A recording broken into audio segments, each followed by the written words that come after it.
Last season, The Walking Dead introduced its first Muslim character, Nabila.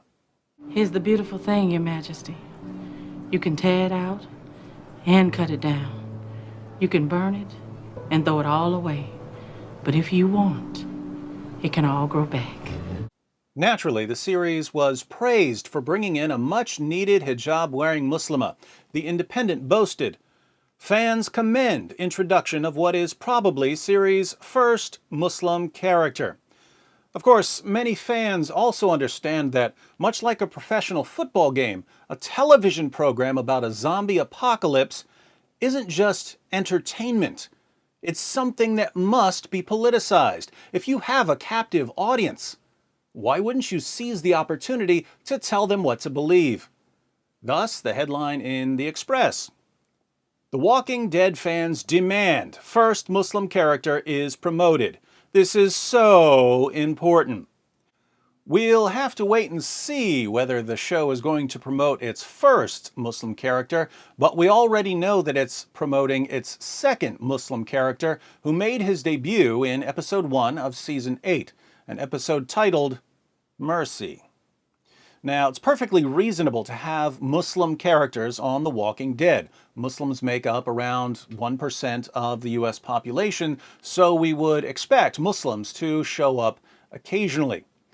The question is, what's the show going to do with the Muslim characters? Are the writers simply going to have characters on the show who happen to be Muslims? Or are they going to use these Muslim characters to convince viewers that Islam is the best thing since George Romero? If we've learned anything about the entertainment industry, we know it's the latter. Before we even see the new character, he's already telling us some wonderful things about Islam, although at first he only claims to be sharing a bit of mommy's wisdom. I'm just gonna say something my mom used to say and hope for the best here. Whatever you have of good, spend on the traveler.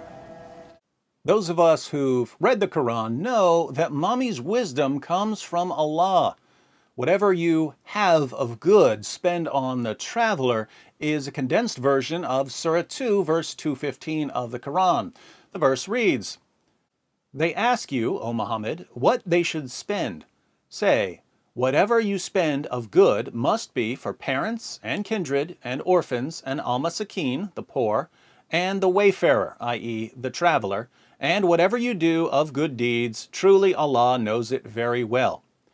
Fortunately, Mommy didn't teach her son the very next verse of the Quran, where Allah declares, "Jihad, holy fighting in Allah's cause, is ordained for you, Muslims, though you dislike it, and it may be that you dislike a thing which is good for you, and that you like a thing which is bad for you. Allah knows, but you do not know."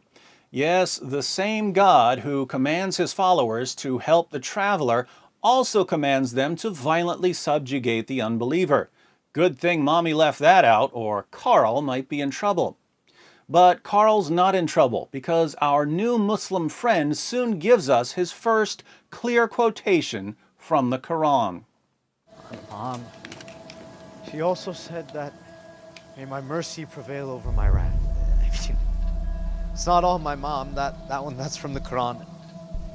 I guess the writers did a Google search for wonderful Islamic teachings, but didn't bother to check the sources, because my mercy prevails over my wrath doesn't come from the Quran. It comes from the Hadith, Sahih Muslim, 6971.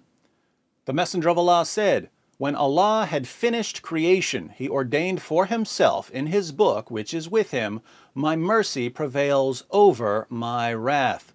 Now, this is actually hilarious, because this is something that Allah wrote in his book about his divine attributes. But on the show, it's something that people are supposed to quote to remind themselves to be more merciful. It's going to take a while for that mercy to sink in, however, since Rick Grimes, like all violent Americans, shows up and starts shooting at the poor Muslim. I just wanted even just some food.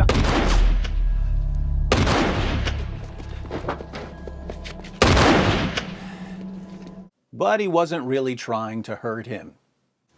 I shot over his head. I just wanted him gone. He said that he I heard what he said. Don't worry, Carl comes back later and apologizes on behalf of all non-Muslims.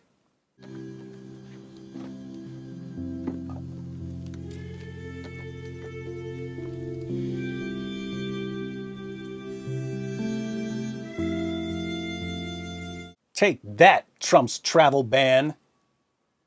At the end of the show, we get a flash forward to some future scene where Rick has to make an extraordinarily difficult decision.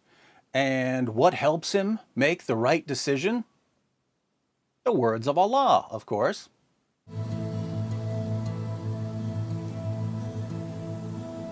My mercy prevails over my wrath. We don't know what Rick's agonizing decision is about yet, but let me give you my prediction. Later this season, Rick finally defeats Negan. Negan has killed some of Rick's closest friends in the most brutal fashion imaginable, and Rick finally has a chance at revenge. But just as he's about to kill Negan, he remembers the words of Allah, "My mercy prevails over my wrath," which he learned from our new Muslim friend. Rick's heart melts, he spares Negan's life, and he transforms into a more peaceful, more merciful, less violent man. Because that's what Islam does to people. Islam takes violent, ruthless killers and turns them into calm, gentle, loving people.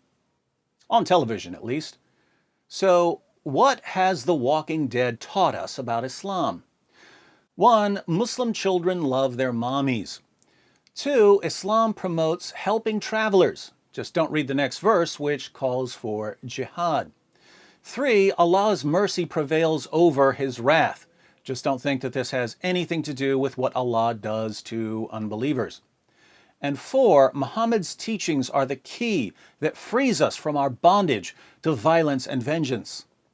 And that's why every television network needs to constantly remind us how beautiful Islam is. Sadly, the writers for The Walking Dead don't seem to know much about the religion they're trying to ram down our throats. There are 6,236 verses in most versions of today's Quran.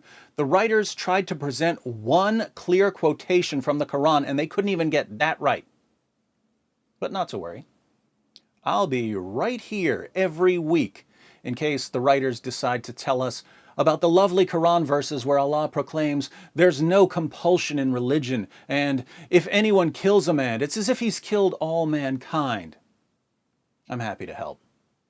And I really didn't want to make the video that many of you have been demanding since last year, the video comparing Negan and Muhammad. But let's face it, these writers are leaving me no choice. Okay, I think I just pissed myself. I'm gonna go.